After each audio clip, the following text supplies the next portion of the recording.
Lucas, você enlouqueceu. Você não é nada sem esse império. Ninguém vai te olhar na cara sem esse relógio e esse sobrenome. O grito de Camila ecoava pelas paredes de mármore da cobertura em São Paulo, mas Lucas Silva apenas continuava a fechar sua pequena mala de mão com uma calma que a aterrorizava. Ele parou, olhou para a mulher que jurava amá-lo e respondeu com uma voz desprovida de qualquer emoção. Esse é exatamente o ponto. Camila, você e todos naquela festa lá embaixo não estão perguntando pelo Lucas que gosta de poesia e música simples. Estão perguntando pelo dono do buffet caro. Eu ouvi sua conversa no telefone. Eu sei o que você planejou com a sua mãe sobre o contrato pré-nupcial. Para você, eu sou apenas um caixa eletrônico com pernas. Pois saiba que o bilionário Lucas Silva vai tirar férias permanentes a partir de agora. Vamos ver quem realmente fica quando o ouro acabar. Sem esperar uma resposta, ou os gritos histéricos que certamente viriam. Ele cruzou a porta, deixando para trás uma vida de aparências que já não lhe servia mais. A noite de São Paulo brilhava lá fora, uma selva de pedra iluminada por luzes de neon e janelas de escritórios que nunca dormiam. Mas para Lucas, aquele brilho era artificial e frio. Ele era o rosto das capas de revistas de negócios, o gênio que revolucionou o sistema financeiro digital da América Latina antes dos 30 anos, mas, naquele momento, sentia-se a pessoa mais pobre do mundo. A traição de Camila não foi apenas um golpe sentimental. Foi a confirmação de uma suspeita que crescia em seu peito como um tumor, a de que o dinheiro havia erguido uma barreira intransponível entre ele e a realidade humana. Ele se lembrava de cada aperto de mão interessado, de cada sorriso calculado em reuniões de diretoria, e percebia que havia construído uma gaiola de ouro, onde ele era o único prisioneiro. A decisão de partir não foi um impulso do momento, mas um ato de sobrevivência espiritual. Ele precisava de um lugar onde o samba não fosse apenas um tema de festa VIP, mas a batida do coração de um povo que sabia ser feliz com pouco. Enquanto o elevador descia silenciosamente, Lucas retirou o relógio de edição limitada que valia o preço de um apartamento de luxo e o guardou no fundo da mochila velha que havia resgatado do sótão. Ele trocou o paletó de corte impecável por uma jaqueta jeans desgastada e sentiu, pela primeira vez em anos, que o tecido não pesava. No saguão do edifício, o segurança de plantão, acostumado a vê-lo cercado de guarda-costas e carros blindados, nem sequer levantou os olhos do celular quando aquele homem comum de boné abaixado passou pela porta giratória. Lucas caminhou em direção à estação de metrô mais próxima, misturando-se à multidão de trabalhadores que voltavam para casa. O anonimato era uma droga nova e viciante. Ele comprou uma passagem apenas de ida para o Rio de Janeiro, não para os hotéis 5 estrelas de Copacabana, mas para o caos vibrante e a verdade crua da Lapa. Ele levaria consigo apenas o seu cavaquinho e o desejo ardente de descobrir se, por trás das cifras e das ações da bolsa, ainda existia um homem que valia a pena ser conhecido por si só. A jornada para deixar de ser uma marca e voltar a ser uma alma estava apenas começando, e ele sabia que a estrada seria longa, mas pela primeira vez em muito tempo, Lucas sentia que estava respirando ar de verdade. O aluguel é adiantado. Rapaz, aqui na Lapa, a confiança a gente constrói com o dinheiro na mão, e a palavra dada, não com promessa de músico. Dona Maria, uma mulher de braços fortes e olhar que já viu de tudo um pouco, cruzou os braços diante da porta de um pequeno quarto de pensão que cheirava a maresia e café fresco. Lucas, agora escondido sob a identidade de Cadu, sorriu de lado, sentindo o peso da mochila velha nos ombros e o estojo do cavaquinho na mão esquerda. Não se preocupe, Dona Maria, eu trabalhei dobrado em São Paulo para ter esse tempo de paz aqui no Rio. O dinheiro está aqui, contado, e a minha palavra é a única coisa que eu trouxe de valor na mala.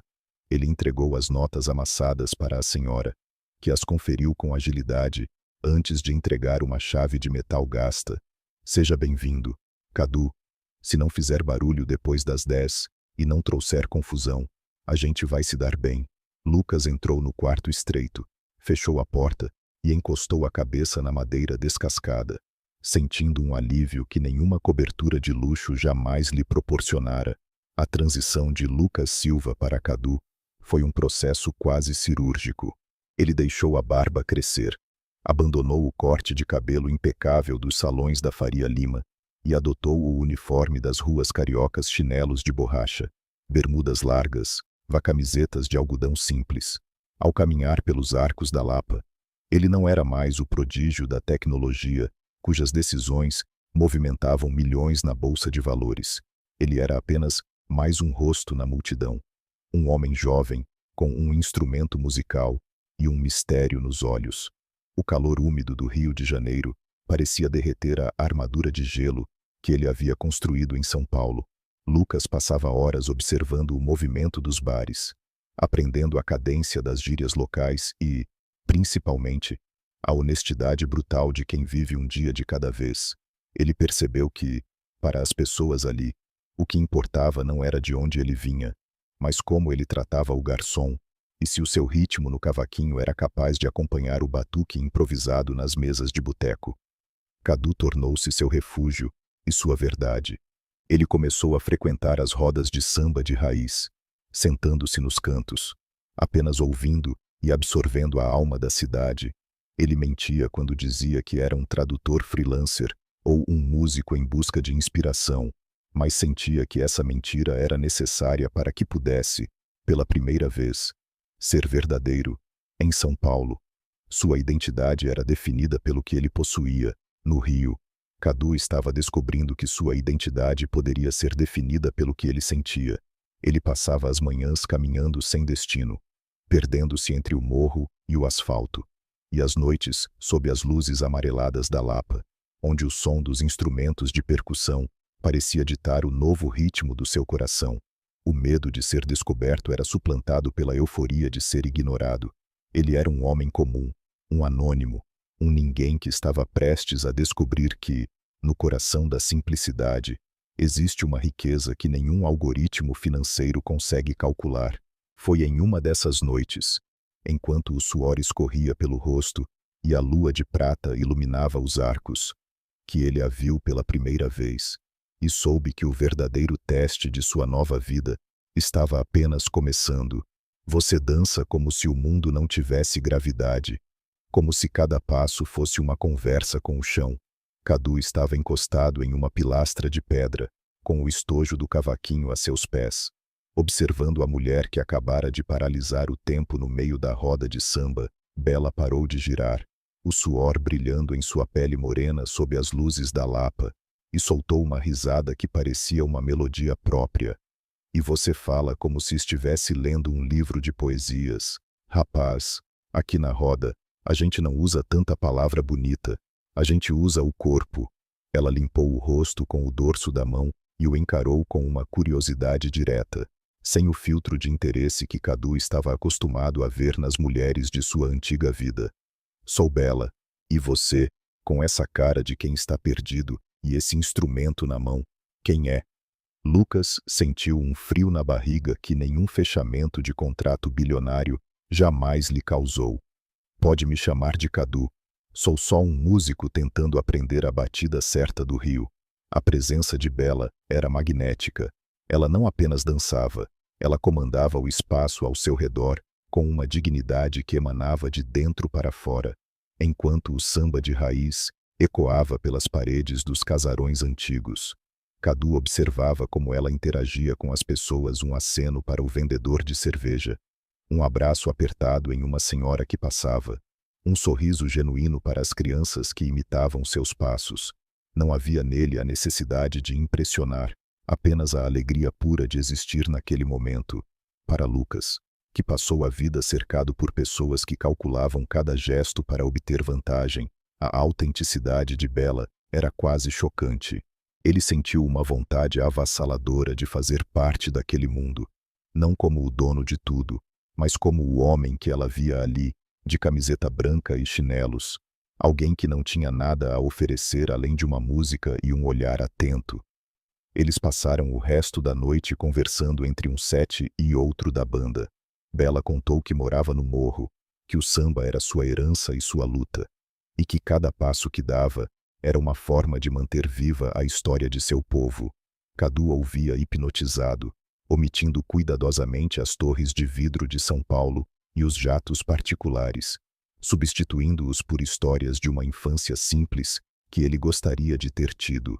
Ele percebeu que Bela não possuía joias, mas seus olhos brilhavam com uma riqueza que ele nunca vira em nenhuma joalheria da Oscar Freire.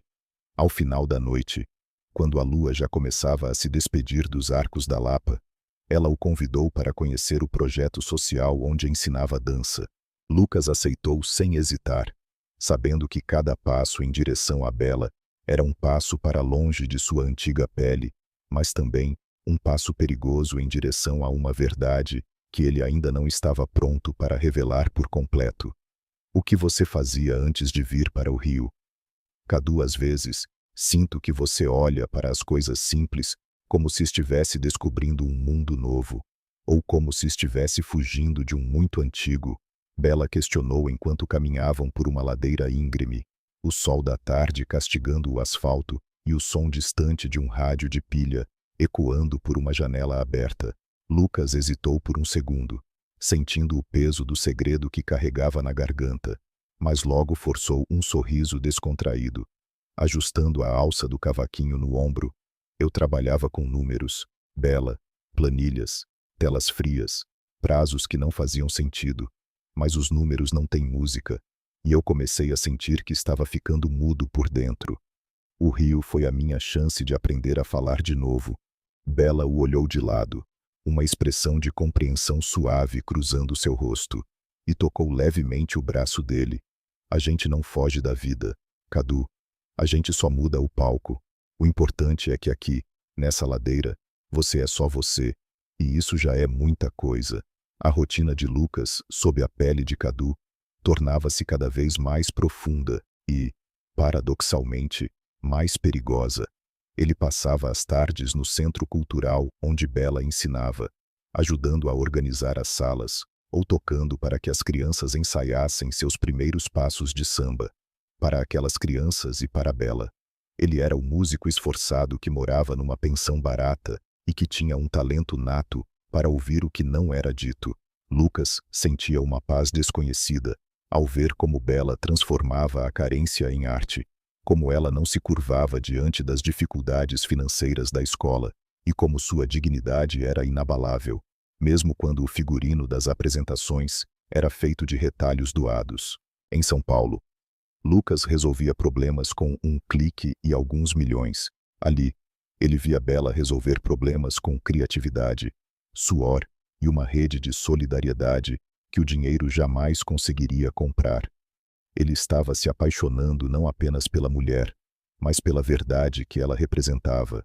No entanto, o dilema de sua identidade secreta começava a cobrar um preço mental elevado, toda vez que ele usava o seu cartão de débito comum, abastecido por uma conta corrente modesta que ele criara para a viagem. Ele se lembrava da fortuna imensa que estava congelada em seu nome real.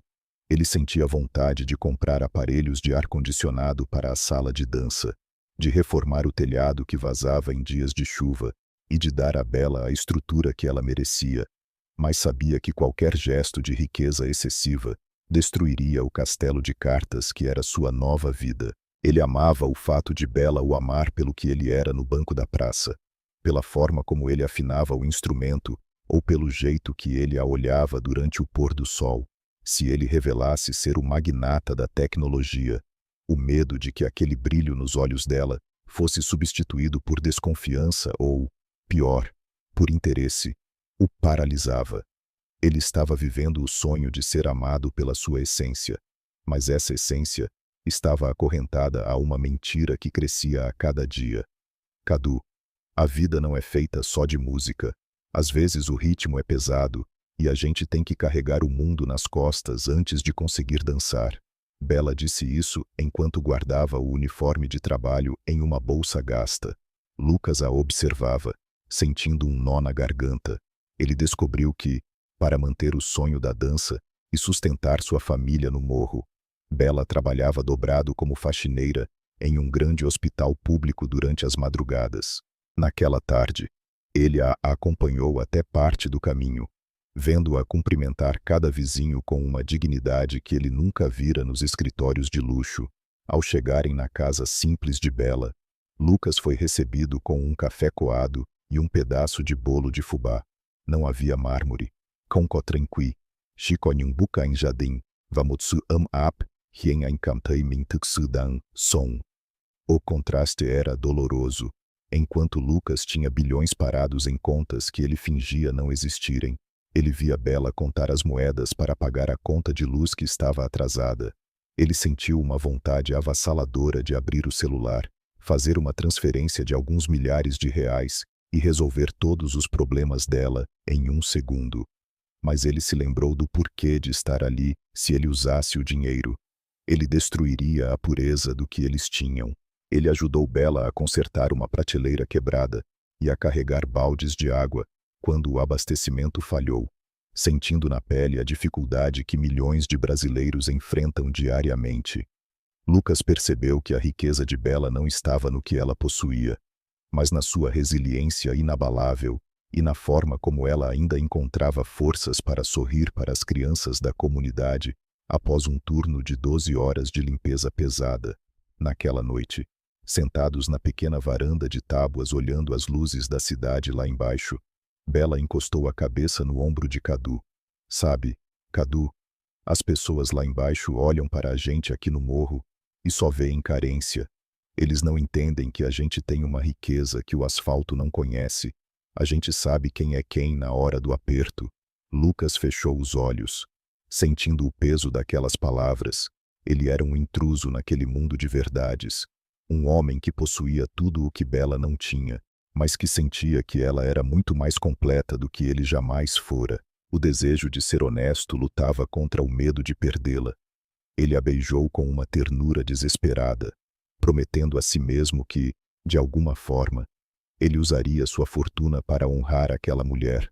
Mas o medo de que a verdade fosse o fim de tudo pairava como uma nuvem escura sobre o Rio de Janeiro.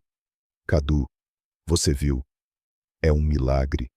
Alguém quitou a dívida do hospital da minha mãe e ainda mandou reformar o telhado do Centro Cultural de forma anônima. Bela entrou correndo no pequeno quarto de Lucas na pensão, os olhos brilhando com uma mistura de euforia e descrença que o fez sentir um calor intenso no peito, mas também um frio na espinha. Ele forçou um sorriso, fingindo surpresa, enquanto guardava o celular, onde acabara de confirmar a transferência bancária através de uma conta fantasma em um paraíso fiscal. O mundo, às vezes, encontra um jeito de ser justo com quem merece. Bela, talvez algum desses empresários decidiu finalmente olhar para o lado certo. Ele respondeu, sentindo o peso da omissão em cada sílaba. Lucas estava jogando um jogo perigoso. Ele usava sua imensa fortuna para aliviar as dores dela, mas cada melhoria na vida de Bela era tijolo a mais no muro de mentiras que os separava. O conflito interno de Lucas tornava-se insuportável. Durante o dia, ele caminhava com ela pelas ruas da Lapa, dividindo um prato feito barato e ouvindo seus planos humildes para o futuro. À noite, ele se escondia em cafés com rede Wi-Fi pública para gerenciar seu império bilionário, dando ordens curtas e secas para que seus advogados agissem como fantasmas, benevolentes, no Rio de Janeiro. Ele via a exaustão no rosto de Bela diminuir à medida que as dores financeiras eram sanadas por suas mãos invisíveis. E isso lhe trazia uma satisfação que nenhum lucro trimestral jamais proporcionara. No entanto, a pureza do relacionamento estava sendo contaminada pela sua necessidade de controle. Bela o amava porque acreditava que ele estava no mesmo barco que ela, enfrentando as ondas da vida com nada além de um cavaquinho e coragem. Se ela soubesse que ele era o dono do oceano, a admiração dela se transformaria em desconfiança. Em uma tarde chuvosa, Bela o levou para jantar na casa de sua tia, uma senhora sábia que o observou com olhos que pareciam ler a alma, enquanto Bela buscava mais café na cozinha. A velha senhora tocou a mão de Lucas e sussurrou: Você tem mãos de quem nunca pegou no pesado por obrigação. Rapaz, o segredo é um fardo pesado para um coração jovem. Cuidado para não sufocar o que é verdadeiro com o que é escondido. Lucas engoliu em seco, sentindo o suor frio brotar em sua testa. Ele percebeu que o anonimato que tanto buscava estava se tornando uma prisão. Ele queria contar a verdade, queria levar Bela para conhecer o mundo, mas temia que o brilho nos olhos dela fosse substituído pelo mesmo olhar de interesse que vira em Camila. O dilema de Lucas não era mais sobre ser rico ou pobre, mas sobre a coragem de ser vulnerável diante da mulher que lhe ensinou o verdadeiro significado da palavra valor. Lucas Silva, o bilionário da tecnologia. Então eu era só um projeto de caridade para você, ou pior, um experimento social. A voz de Bela não era um grito, era um sussurro cortante que ecoava pelo saguão frio e espelhado da sede da empresa de Lucas no Rio. Ela segurava um tablet, onde a notícia do retorno do gênio desaparecido exibia a foto dele em um terno que valia mais que a casa dela no morro. Lucas tentou dar um passo à frente, mas a distância entre eles parecia agora um abismo intransponível de vidro e aço. Bela, por favor, me escute. O Cadu é real. O que eu sinto por você é a única coisa verdadeira que eu tive em anos. Ele implorou. Mas a mágoa nos olhos dela era profunda. O Cadu não existe, Lucas. O Cadu era um personagem que você criou para se sentir bem consigo mesmo, enquanto mentia para mim todos os dias. Você não confiava em mim para saber quem você era, e agora eu não confio em você para nada. Ela deu as costas e saiu pela porta giratória, deixando para trás o homem que tinha bilhões no banco, mas que naquele momento sentia o peso da falência emocional completa. O isolamento de Lucas nos dias seguintes foi absoluto.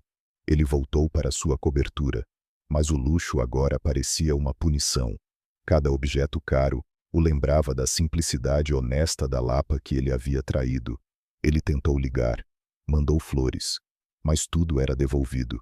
Ele percebeu que não adiantava enviar o bilionário para pedir perdão. O dinheiro era justamente o que os separava. Em um ato de desespero e clareza, ele decidiu que a única forma de recuperar a confiança de Bela não era comprando o seu perdão, mas abrindo mão do controle. Ele convocou uma coletiva de imprensa e anunciou a criação de uma fundação permanente para os artistas e trabalhadores das favelas do Rio, colocando a gestão nas mãos da própria comunidade, sem o seu nome estampado em letras douradas. Não era um gesto para impressioná-la, mas um passo para se tornar o homem que ela acreditava que ele fosse. Ele se despiu novamente do terno, pegou o velho cavaquinho e voltou para a ladeira do morro, esperando na chuva, não como o dono de tudo, mas como o homem que não tinha nada a perder. Eu não vim aqui para te dar um império, Bela. Eu vim aqui porque sem a sua verdade, eu sou apenas uma carcaça vazia em um prédio alto. Lucas estava parado diante da porta da casa dela, encharcado, com o instrumento protegido sob a jaqueta jeans desgastada. Bela abriu a porta, o rosto marcado pelo cansaço, mas seus olhos ainda guardavam aquela chama de dignidade. Por que você não desiste, Lucas? Você tem o mundo inteiro aos seus pés. Ele deu um passo à frente, olhando-a nos olhos com uma vulnerabilidade que nenhuma câmera de TV captara. Porque o mundo não vale nada se eu não puder ser eu mesmo com você. Eu menti por medo, por trauma, mas o amor que eu descobri no samba e nos teus braços foi a única coisa que me salvou da minha própria arrogância. Eu não quero que você seja parte do meu mundo de negócios. Eu quero que a gente construa um mundo onde o Lucas e a Bela possam apenas ser felizes. O silêncio que se seguiu foi preenchido apenas pelo som da chuva no telhado de zinco, até que Bela, lentamente, estendeu a mão e tocou o rosto dele, sentindo o calor da pele que era o mesmo, fosse ele pobre ou rico. O novo começo deles não foi um conto de fadas instantâneo, mas uma construção diária de confiança. Lucas não voltou a ser o homem isolado de São Paulo. Ele dividiu seu tempo entre a responsabilidade de seu império e a vida real no Rio. Eles inauguraram o Centro Cultural Samba da Alma, onde Bela continuou a ensinar as crianças, mas agora com a segurança de que o telhado nunca mais cairia. Na festa de inauguração, não havia tapete vermelho ou celebridades, apenas os vizinhos da favela, os músicos da Lapa e a Dona Maria da pensão. Lucas e Bela dançaram no meio da roda, cercados por risos e batucadas. Ele percebeu que a maior riqueza que possuía não estava nas ações da bolsa, mas no fato de poder caminhar de mãos dadas com a mulher que amava, sabendo que ela o conhecia por inteiro. O bilionário que fingiu ser pobre descobriu que, na verdade, ele era pobre até encontrar a riqueza de ser amado pela sua essência. Sob a luz do luar do rio, a música do cavaquinho finalmente encontrou a sua batida perfeita, celebrando um amor que nasceu na mentira, mas que se tornou a verdade mais bonita de suas vidas.